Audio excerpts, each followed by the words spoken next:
E aqui no estúdio, a gente recebe o presidente da Comissão de Direitos Humanos da OAB Maranhão, Eric Moraes, para contribuir ainda mais com essas informações.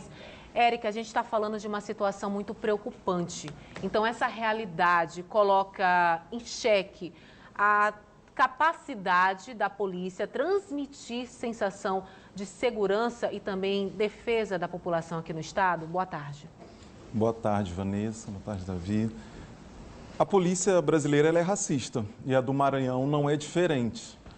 O fato de você não ter esses dados, simplificando, indica que o Estado do Maranhão não tem condições de fazer políticas públicas nesse exato momento, porque sequer pode ter como fazer, porque não tem como identificar os pontos sensíveis.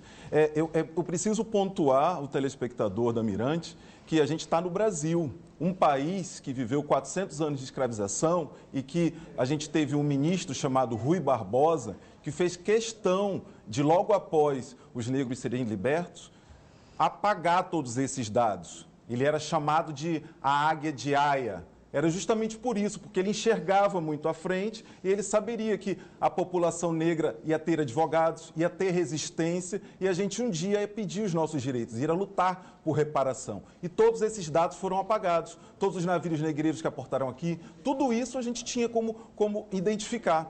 A mesma coisa a Polícia Civil, a Polícia Militar do Maranhão, o Sistema de Segurança Pública do Maranhão replica atualmente. Esse apagão, ele não é uma novidade, ele é histórico, ele é uma política de você mandar o recado de que o negro ele não é um ser humano, ele não merece estar ali pontualmente recebendo o mesmo tratamento e é a mesma coisa que a gente vê constantemente nas ações da polícia.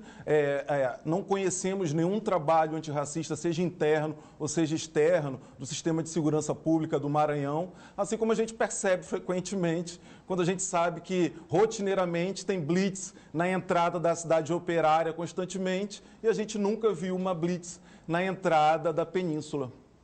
Eric, a gente tem duas situações quando não se informa, né? A população tem direito a essas informações. Então, um desfalque na política pública correta e também pode esconder falhas. Na prática, o que isso representa para a população não ter acesso a essas informações?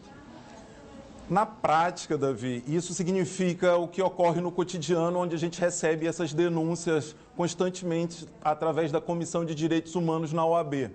É a polícia não sabendo tratar o negro da mesma forma que trata o cidadão que mora na Península, no Calhau, no Renascença. Para você ter uma ideia, eu vou falar do caso do Caio, à época eu era presidente da Comissão da Verdade.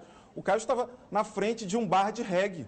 A coisa mais normal para o maranhense, já vista que a gente está na capital brasileira do reggae. E a polícia, usando o legislativo, que à época, eu costumo falar que o negro, ele só teve 2 anos de liberdade no Brasil, que foi de 1888, da Lei Áurea até a Lei Vadios e Capoeiras, de 1890, porque a Lei de Vadios e Capoeiras é isso que aconteceu com o Caio. Quem estivesse na rua vadiando, e os negros eles não poderiam ter posse de terra ou praticando a capoeira, ia ser morto. E o Caio foi isso que aconteceu com ele. A abordagem da polícia de tratar, o resultado da via é isso. A polícia chega tratando o negro. Quem é você, vagabundo? Levanta daí. Isso por si só é um crime.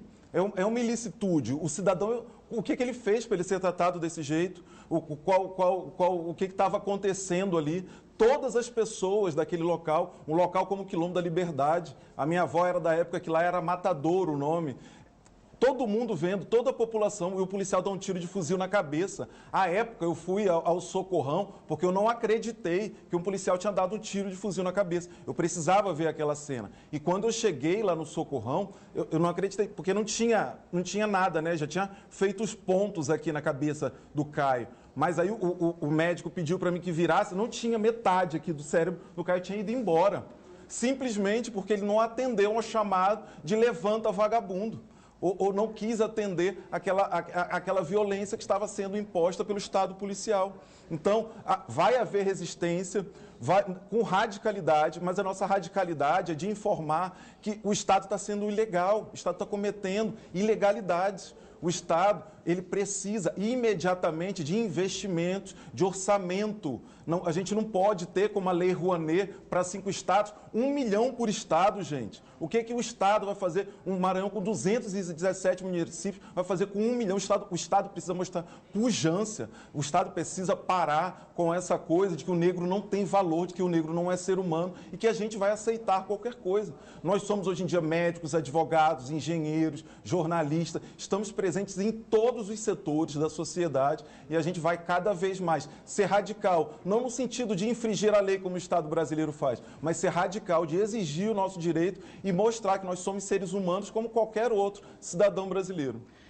Eric Moraes, presidente da Comissão de Direitos Humanos da OAB Maranhão, conversou com a gente e acrescentou sobre esse assunto de ter aumentado o número de pessoas mortas pela polícia e, em especial, a ausência de dados sobre cor, sobre raça aqui no Maranhão. Eric, muito obrigada.